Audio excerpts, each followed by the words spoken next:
Today I'm announcing the unsealing of a 3-count indictment, charging Sean Combs with racketeering conspiracy, sex trafficking, interstate transportation for prostitution. The indictment alleges that between at least 2008 and the present, Combs abused, threatened, and coerced victims to fulfill his sexual desires, protect his reputation, and conceal his conduct. As alleged in the indictment, to carry out this conduct, Sean Combs led and participated in a racketeering conspiracy that used the business empire he controlled to carry out criminal activity, including sex trafficking, forced labor, kidnapping, arson, bribery, and the obstruction of justice. The indictment alleges that Combs abused and exploited women and other people for years, and in a variety of ways.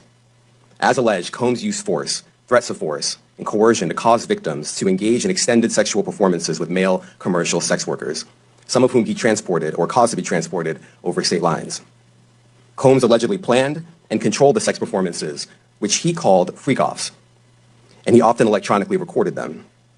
The freak-offs sometimes lasted days at a time, involved multiple commercial sex workers, and often involved a variety of narcotics, such as ketamine, ecstasy, and GHB, which Combs distributed to the victims to keep them obedient and compliant. As alleged, when Combs didn't get his way, he was violent, and he subjected victims to physical, emotional, and verbal abuse so that they would participate in the freak-offs, and that Combs hit, kicked, threw objects at, and dragged victims, at times by their hair. In addition to the violence, the indictment alleges that Combs threatened and coerced victims to get them to participate in the freak-offs. He used the embarrassing and sensitive recordings he made of the freak-offs as collateral against the victims.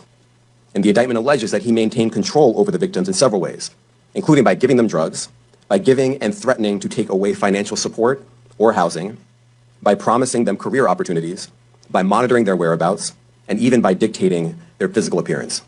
Now, Combs did not do this all on his own. As I mentioned, Combs has been charged with RICO conspiracy. He used his business and employees of that business and other close associates to get his way. Those individuals allegedly included high-ranking supervisors in the business, personal assistants, security staff, and household staff. The indictment alleges that those individuals facilitated the freak-offs. They booked the hotel rooms and stocked them with the supplies, including drugs, baby oil, personal lubricant, extra linens, and lighting. During the March 2016 incident at the LA hotel that I mentioned earlier, a member of the hotel security staff intervened, and Combs attempted to bribe the staff member with a stack of cash to make sure that what happened was kept quiet.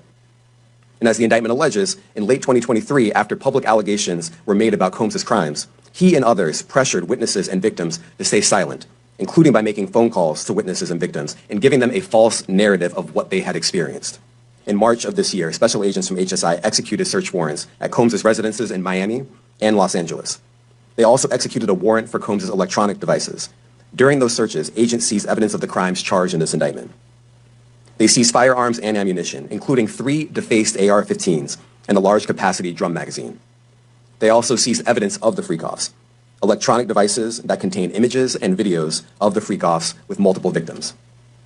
And they seized cases and cases of the kinds of personal lubricant and baby oil that Combs' staff allegedly used to stock hotel rooms for the freak-offs, more than 1,000 bottles altogether. As you can see here, this is a drum magazine, large capacity, and it contains, I believe, 59 rounds.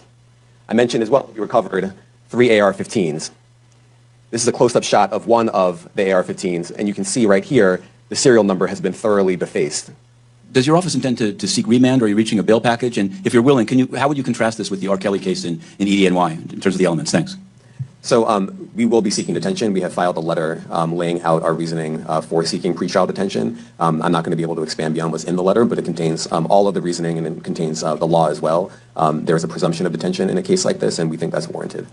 Is your office concerned with Combs' safety in custody, given what happened with Epstein?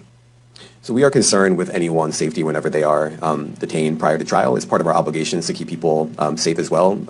It's part of the criminal justice system. So, but I do not draw any sort of connection between Jeffrey Epstein's suicide and what may or may not happen to any other defendant while they are detained pre-trial. And of course, the decision whether to detain the defendant will be up to a judge. Our position is that pre-trial detention is warranted under the law and based on the facts of this case, and I'll leave it at that.